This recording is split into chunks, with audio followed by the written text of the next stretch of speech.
10, 9, 8, 7, 6, 5, 4, 3, 2, 1, 0.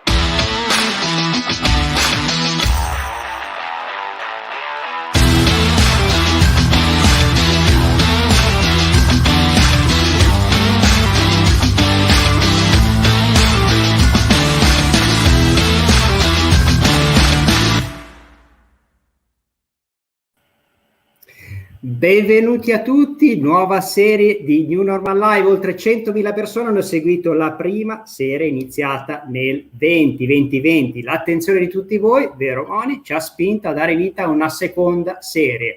E al nostro fianco in questa seconda serie c'è l'Eco della Stampa, un'azienda storica che dal 1901, pensate 120 anni, monitora in Italia. Quindi grazie all'Eco e grazie a Pietro Biglia. Ma andiamo al nostro ospite di oggi, un ospite illustrissimo. Dopo la settimana scorsa in cui siamo andati nella Motor Valley emiliana e abbiamo parlato di batterie al litio con Flash Battery, oggi andiamo a Cambiano, nel torinese, come sapete, in provincia di Torino, per incontrare una delle aziende che tutto il mondo ci invidia. Proprio qualche giorno fa James Breyer, fondatore di Hercules, ha scritto il più importante designer di auto ad alte prestazioni. Moni, a te la presentazione. Assolutamente, direi che possiamo far entrare il nostro ospite, perché siamo estremamente felici di avere Paolo Pininfarina. Eccolo qui, buonasera.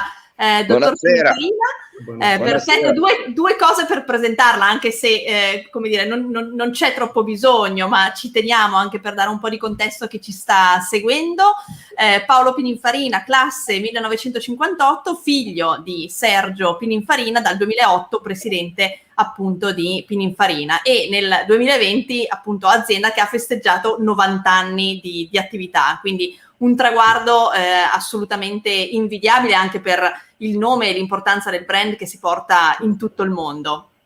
Bene, partiamo dall'oggi, Presidente. Dopo il gioiello della Battista, no? L'Hypercar elettrica e poi la Cambiano, no? Quell'ibrida del 2012 se non sbaglio, avete lanciato la concept car Teorema, elettrica e con guida autonoma. Ecco, poi di pochi giorni fa, per esempio, è la notizia dello stop di auto a diesel e benzina nel 2035 da parte della UE. Insomma, Presidente, come sarà la mobilità del domani? È una bella domanda. Diciamo che è in corso una rivoluzione. L'automobile si sta rivoluzionando, anzi ci sono 4 rivoluzioni in parallelo, nel senso che l'automobile sta diventando connessa, sempre più autonoma, anche condivisa e sempre più elettrica. Ecco, quindi diciamo la mobilità del domani io penso che sarà sicuramente ultraconnessa. Saremo connessi i passeggeri tra di loro, ma le automobili tra di loro, le automobili con le infrastrutture, le automobili con i media, con internet, quindi la mobilità sarà iperconnessa, sempre di più. Sarà autonoma sempre di più, ma con una velocità su cui ci sono varie correnti di pensiero. Io sono abbastanza uno di quelli che pensano che diventerà totalmente autonoma in tempi che forse voi che siete un po' più giovani di me vedrete, ma io non lo so. Cioè, io penso che il livello 5 totale, io lo vedo in dei parchi chiusi, delle situazioni particolari, non riesco a vedere un mondo di automobili dove il pilota non conta più. Ecco, il livello 4 è come il livello degli aerei di adesso col pilota automatico, è un punto dove si può pensare di arrivare tra 5-10 anni. Ma livello 5 non ci credo. La condivisione sarà sempre più anche condivisa, nel senso che l'automobile sarà un po' come lo smartphone, no? Anche perché sarà affittata oppure sarà comprata ma affittate le batterie. Ci saranno schemi di vendita, schemi di promozione, schemi di uso nuovi, e poi sarà elettrica. Sarà diciamo alimentata da batterie inizialmente, e poi probabilmente anche da celle di combustibile a idrogeno successivamente. Ci saranno entrambe entrambi i sistemi. Abbiamo detto elettrica autonoma, eppure ci ha confortato, nel senso, per chi ha il piacere della guida, insomma, forse non scomparirà questo piacere, giusto? Mi sembra di dire. Infatti la Teorema è proprio a questa impostazione, è rivoluzionaria. La Teorema non è un'automobile che noi pensiamo di realizzare in serie, neanche di realizzarne una fisicamente.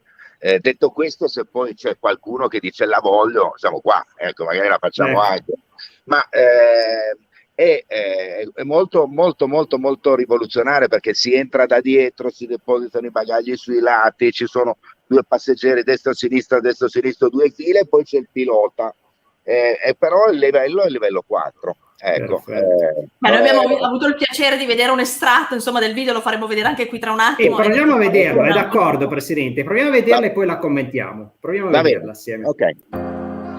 Pininfarina has been creating the world's most iconic vehicles for the last 90+1 years. But the Teorema is our first virtual concept car.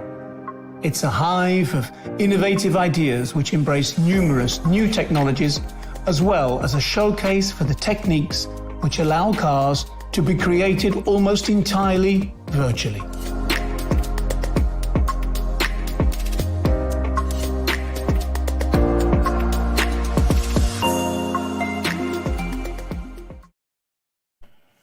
Ecco, un'esperienza immersiva, potremmo dirle. Presidente, quali nuove professionalità servono per progettare l'auto del futuro?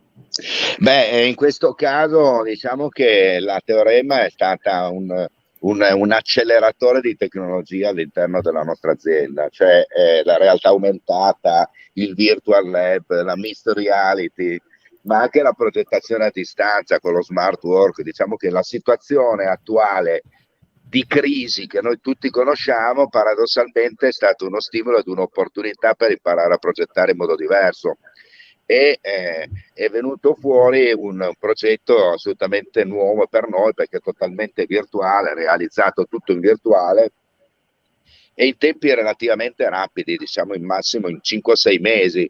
Devo dire, avete visto che all'inizio del video c'è la modulo, no? Perché la modulo secondo noi ha un tasso di trasgressività e di radicalità, no? Simile a quello della Teorema. Ecco, la modulo all'inizio era qualcosa di veramente radicale anche per la Pininfarina. Ci fu un dibattito interno anche tra la mia famiglia e i designers, eccetera. Lo stesso dibattito che c'è stato all'inizio della Teorema. Io diciamo che nella Teorema ho cercato di dare il mio contributo per fare in modo che fossero presenti quei valori, diciamo, di essenzialità, di purezza, di fluidità, di eleganza, di armonia dello stile Pininfarina. Certo. Per il resto è un concentrato ed è un manifesto di tecnologia avanzata. Intanto abbiamo un sacco di Francesco, persone che si sono connesse, esatto, Francesco Vector ci saluta, Davide Squizzato saluta, esatto. Appunto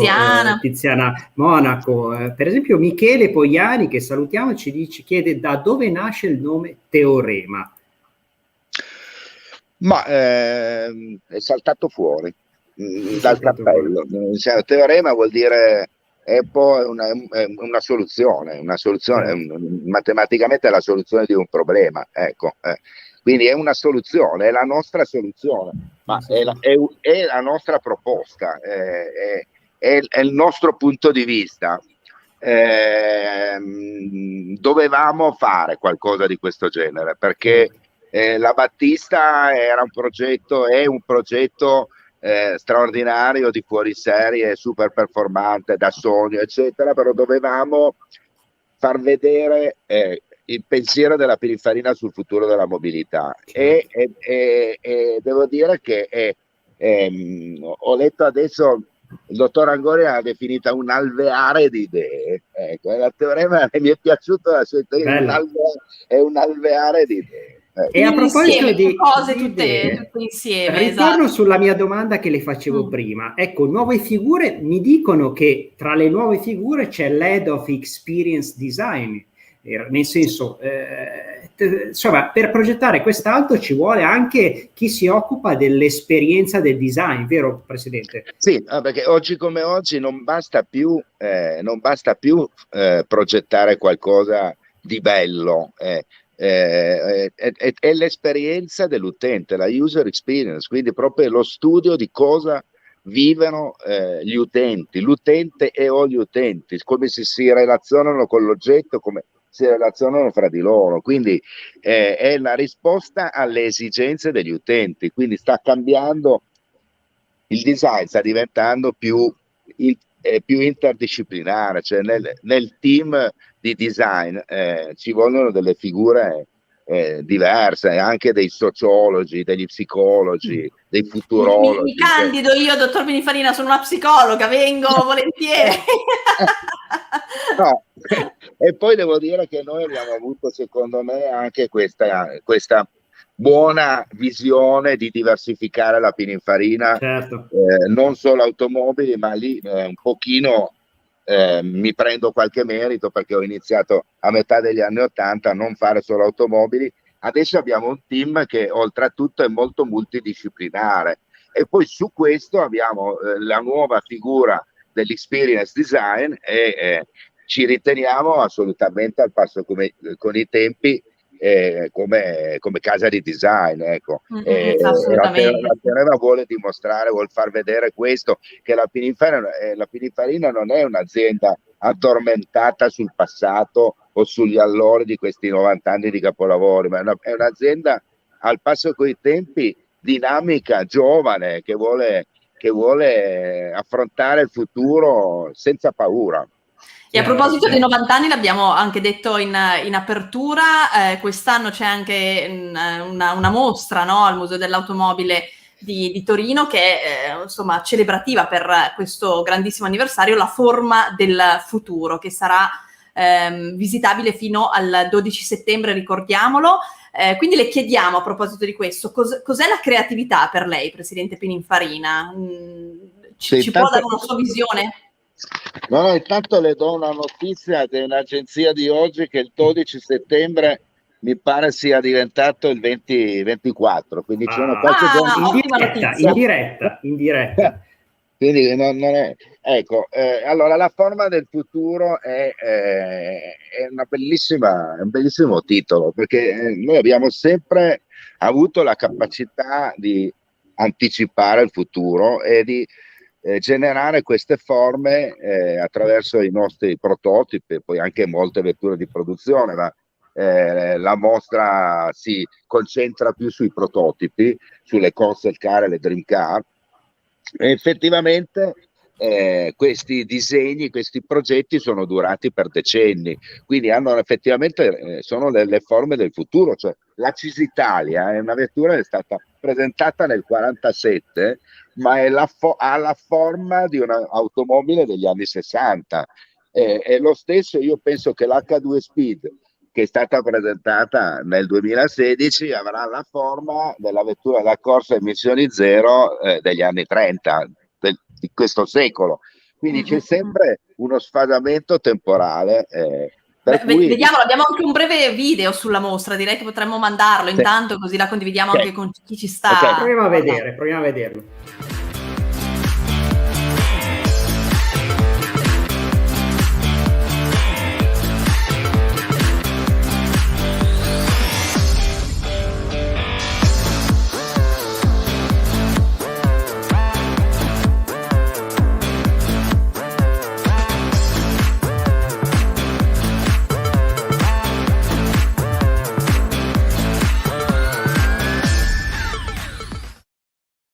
Una bellissima mostra, ecco, fino al 24 settembre, ricordiamolo. Abbiamo un po' di domande che sono arrivate in chat. Dottor Pininfarina, gliene faccio una da parte di Tiziana, che dice: cosa direbbe un imprenditore che vuole creare uno stile e tramandarlo come Pininfarina?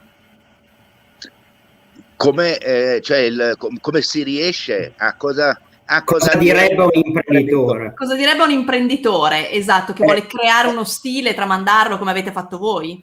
Allora bisogna avere molto, molto forte il senso di appartenenza all'azienda e anche il senso di appartenenza a una famiglia. È una cosa un po' particolare, una chimica famiglia-azienda.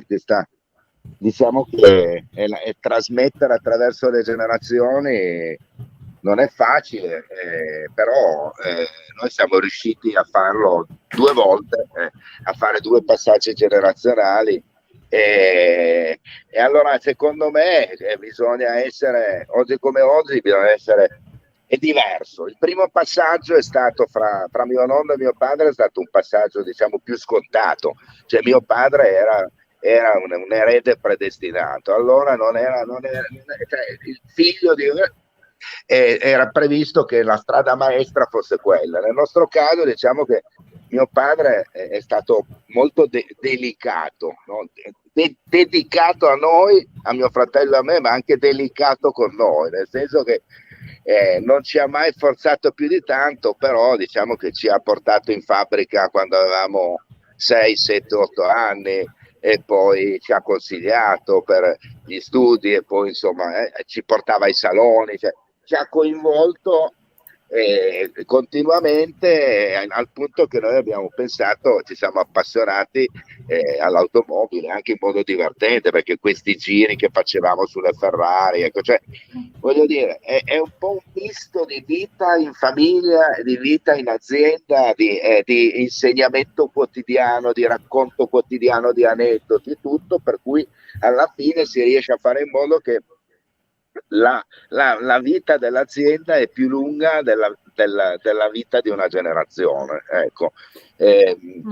Cosa si ricorda a proposito di aneddoti, un aneddoto di suo papà Sergio?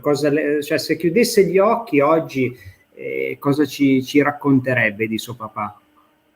Ma lui, io mi ricordo sempre lui quando l'azienda ha compiuto 60 anni nel 1990, abbiamo fatto un libro dove c'erano 498 automobili che sono quelle firmate Pininfarina fino al 1990.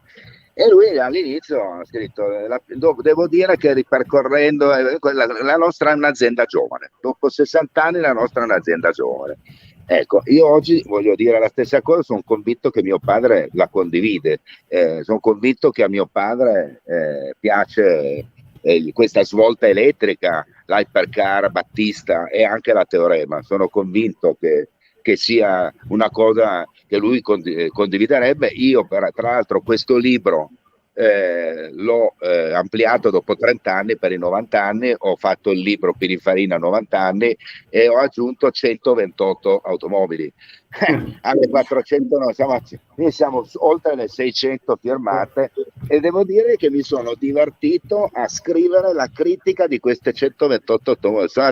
Alcune ho dovuto recuperarmele su internet perché sono automobili fatte per case cinesi non così conosciute, cioè anche al nostro interno sono tante, 128, però mi sono divertito e mi è servito tantissimo. E anch'io nella prefazione ho richiamato sul fatto che la Pininfarina è un'azienda per cui il futuro comunque è molto più importante del passato, ed è l'unico modo per costruire 90 anni o 100 anni di storia, essere innovativi. Cioè, il passato è importante, ma il futuro è più importante, molto più importante. Ci sono tantissime domande. Una piccola cosa che diciamo noi piemontesi sappiamo, ma non tutti sanno Pininfarina da dove viene, ce lo ricorda? Beh, viene dall'Astigiano, da Cortanze d'Asti, vicino tra Castelnuovo Don Bosco e Asti, in una zona abbastanza depressa dal punto di vista agricolo, no? Facevano il vino e ci fu una grande malattia negli anni 90 di 2 secoli fa, e nel frattempo nacque mio nonno e nacque l'automobile, ma mio nonno era il 10° di 11 figli e quindi era piccolino, il piccolino Pinin. Giuseppino, però, diciamo. Sì, Giuseppino, dico, era il piccolino. però era molto in gamba perché già in famiglia faceva tanti piccoli lavori domestici, tutto era molto sveglio, molto in gamba. Ha iniziato a lavorare a 13 anni. E pensate che il suo primo lavoro era di personalizzare i sedili delle vetture da corsa per Vincenzo Lancia e per Nazzaro, per i piloti della scuderia Lancia. E io voglio fare questo lavoro, cioè, nel senso, pensate, cioè, dopo 114 anni, 115 anni fa lui faceva questa cosa, quando verranno i clienti della Battista, qui noi gli personalizzeremo il sedile in base al loro peso e alle loro dimensioni, quindi noi faremo lo stesso lavoro da cui è partito lui. Bellissimo. Questa è una cosa fantastica. Sì, ecco. Sì, è un circolo, no? Che ritorna. Intanto in chat è nato un dibattito, no? Tra Davide e Michele sull'auto del 2035. Secondo lei, dottor Pininfarina, al 2035 saremo diciamo in Europa totalmente auto elettriche oppure no? Come impatterà questo anche sulla... Perché Davide chiede i veicoli nel 2035, Davide Squizzato, dovranno essere elettrici. È una minaccia seria per la Motor Valley italiana o un'opportunità per l'intera supply chain? È un'opportunità da gestire. Non può essere pensata solo come una minaccia. Perché comunque se noi ci richiudiamo in noi stessi e non accettiamo questa sfida, le tematiche ambientali fanno sì che dall'estero accettano una sfida e i prodotti non inquinano e quindi i nostri prodotti sono obsoleti. Quindi è un'opportunità che va gestita perché ha delle implicazioni sociali, anche di responsabilità sociale, eccetera. Però non può essere vista come una minaccia. Ma secondo lei il 2035 sarà un anno in cui avremo auto elettriche 100% in giro oppure? No, ma no, perché ci sarà, allora, un conto è la produzione, le vendite, un conto è il parco circolante. Quindi ci sarà ancora il parco circolante, pensate all'età media del parco circolante, quindi molte vetture di quelle che compriamo noi adesso faranno parte allora ancora del parco circolante. Quindi comunque ci sarà ancora una rete di distribuzione di carburante tradizionale per il parco circolante. Poi questa rete si riconvertirà gradualmente in punti di ricarica o punti di distribuzione dell'idrogeno. Quindi diciamo che è un processo graduale. Dal punto di vista invece della produzione, penso che sarà maggioritaria, più del 50% sarà elettrica sicuramente nel 2035, anche perché ci sono dei paesi, addirittura delle grandi città, che addirittura intendono non permettere più la circolazione alle automobili se non in modalità elettrica, per cui ci saranno anche ancora delle automobili ibride. Io personalmente trovo che l'ibrido sia un po' un compromesso al ribasso, è una mia idea, nel senso che somma la complicazione del termico e dell'elettrico, quindi dal punto di vista dei costi sì, è vero che conserva la filiera, quindi diciamo che serve anche a favorire questa rivoluzione in modo un po' morbido, però tecnicamente, cioè, nel momento in cui le batterie sono efficienti, efficaci e costano poco, non ce n'è. Cioè l'ibrido diventa una complicazione, un'inutile complicazione. Leggo Francesco Vettor che le chiede: volevo chiederle in che misura il gruppo Mahindra sta portando valore in Pininfarina. Ssanyong è un marchio di proprietà di Mahindra in gravi difficoltà. Ecco, non pensa che un vostro intervento stilistico avrebbe aiutato a rilanciare il marchio in Italia e in Europa? Chiede Francesco Vettor. Allora, diciamo che l'ingresso, diciamo, di Mahindra come azionista è un'opportunità da cogliere sia nei servizi che anche nell'automotive. Nei servizi penso a Tech Mahindra, che è una società, grande società di software, ma molto grande, e che ha clienti in tutto il mondo, anche negli Stati Uniti, tutto, quindi può essere un potenziale generatore di business sui loro clienti. Devo dire che la stiamo cogliendo questa opportunità, ma abbiamo un azionista che è molto, molto rispettoso delle nostre persone, dei nostri clienti, delle nostre tradizioni, del nostro modo di lavorare, quindi non è invasivo, assolutamente, quindi ci supporta, ci crea dei contatti, ma diciamo che il management siamo noi, l'amministratore delegato è il dottor Angori, ci sono io, abbiamo ampia autonomia, è tutto come prima, con la tranquillità di avere diciamo una molto maggiore solidità patrimoniale e finanziaria. Detto questo, nel caso specifico di Samsung, era un'azienda che era già molto molto molto in crisi prima che entrasse Mahindra. Adesso al momento Mahindra sta cercando un investitore per Samsung, perché Samsung sta uscendo dal gruppo Mahindra. Diciamo che il mondo dell'automobile è complesso, ci sono dei centro stile Pininfarina, centro stile Mahindra, centro stile Samsung, alle volte sembra facile dire ma basterebbe che la Pininfarina disegnasse, non funziona così, perché se fosse così facile tanti altri l'avrebbero fatto, ecco, assolutamente. A proposito del periodo che stiamo vivendo, dottor Pininfarina, delle dinamiche complesse con i centri stile interno, avete capito? A proposito del periodo che stiamo vivendo, no? Questa fase post pandemia, quindi comunque un impatto anche dal punto di vista economico sui nostri territori italiani, dal suo punto di vista il design può essere in qualche modo la chiave di rinascita anche del territorio piemontese? Assolutamente sì, addirittura mi piacerebbe che esistesse, lo ha detto anche il nostro amministratore delegato, il Ministero del Design, perché avere un Ministero del Design vuol dire dare importanza al design e far pensare che il design è il progetto di sintesi, è il progetto del futuro. Noi siamo un territorio eccellente dal punto di vista della creatività e dell'invenzione, nel senso che in Piemonte abbiamo inventato tutto, dal telefono all'automobile alla televisione, abbiamo inventato tutto, poi ci hanno portato via quasi tutto, ma questo è un'altra storia.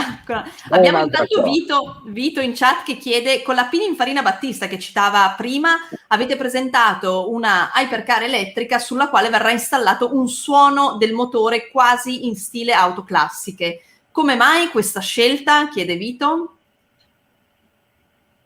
Come mai la scelta del suono? Verrà in sostanza dato un suono all'auto elettrica, lo dico da sound engineer, insomma, a me il suono piace, prego. Allora, c'è una corrente di pensiero che dice che l'auto elettrica è la negazione della sportività, perché il rumore del 12 cilindri, il rumore del motore termico, eccetera, eccetera. Io faccio solo notare che se noi usciamo un attimino dal mondo dell'hypercar e delle supercar, comunque le automobili sono più silenziose. Cioè, no, la nostra automobile, i nostri SUV, tante volte li dimentichiamo accesi perché non sentiamo più neanche il motore. Quindi stiamo andando verso l'era del silenzio. No, ma questo anche la Formula 1 per certi aspetti è anacronistica, cioè è un circo rumoroso dove la gente si deve tappare le orecchie perché è anche un po' meno rumoroso. Quindi, allora, in tutto questo fermento, diciamo che bisogna assecondare il cliente, e quindi c'è uno studio anche per trovare un rumore che sia maggiore di 0, che non sia solo rumore aerodinamico e di rotolamento. Quindi attraverso la tecnologia si può anche andare a simulare un rumore che può anche essere modulato e customizzato cliente per cliente. Questa è la user experience, cioè non è solo ma anche quello che sento. Insomma, è bello immaginare che ciascuno abbia il suono della propria macchina, bello spunto. Intanto vedi Vano Colombo che dice assolutamente sì, ci vuole il Ministero del Design. Allora, il Presidente ci ha concesso 30 minuti, io chiuderei con una domanda che guarda al futuro. Oggi siamo nel 2021, avete festeggiato l'anno scorso nel 20 90 anni, come vede la Pininfarina nel 2030? Quindi 100 anni.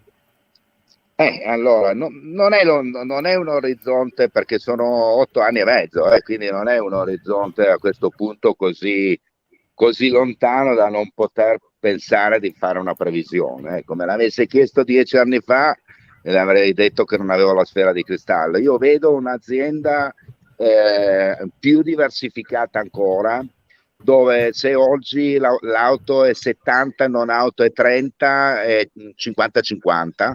Vedo un'azienda, diciamo, sviluppata nei mercati chiave, più sviluppata, ma non a scapito dell'Italia, oltre all'Italia, quindi la vedo più forte in Cina di quello che è adesso, che già sta crescendo, e più forte negli Stati Uniti di quello che è adesso, e io la vedo che torna bene alle origini sulle serie limitate, perché l'automobile, ci sarà sempre qualcuno che vorrà sognare un'automobile bassa sportiva, e poi la vedo anche, appunto, ripeto, un'azienda che progetta in maniera avanzata e moderna. Quindi credo di aver abbastanza risposto. Benissimo. Allora, Presidente, noi la ringraziamo di questo tempo prezioso, ci ha dato un sacco di spunti, vero Monica? Un sacco di spunti per guardare al domani. Chiudiamo con 2 consigli di lettura. Io consiglio il libro di Monica Bormetti, dedicato al benessere digitale. Digitatelo bene e poi ci dite voi qual è il libro. E Monica, tu che libro consigli? Beh, consiglio il tuo, Filippo. In chiusura di questa puntata, siamo insomma a fine luglio, tempo di IOP di Filippo Poletti. Sono sicuramente 2 libri con cui insomma potrete raccogliere qualche spunto rispetto a dove siamo in questo momento storico, molto legato al lavoro, ecco. Quindi benissimo. Con questo direi che chiudiamo. Ringraziamo il Presidente Pininfarina, che ci ha offerto una visione sicuramente estremamente di ispirazione in questo momento storico, e vi auguriamo una buona serata a tutti quanti. Grazie a tutti. Allora, mi chiedono qual è il titolo: Egofonia, gli smartphone fra noi e la vita. Allora, Presidente, grazie mille. Forza Pininfarina, una grande, straordinaria impresa italiana, e grazie all'Eco della Stampa per essere con noi. Chiudiamo e vi lasciamo con i 90 anni di Pininfarina, questo video bellissimo. Grazie Presidente, buongiorno. Design is more than an approach or a set of skills and tools. It is a mindset to interpret the world and to decide how to behave collectively to craft material and immaterial experiences now and into the future.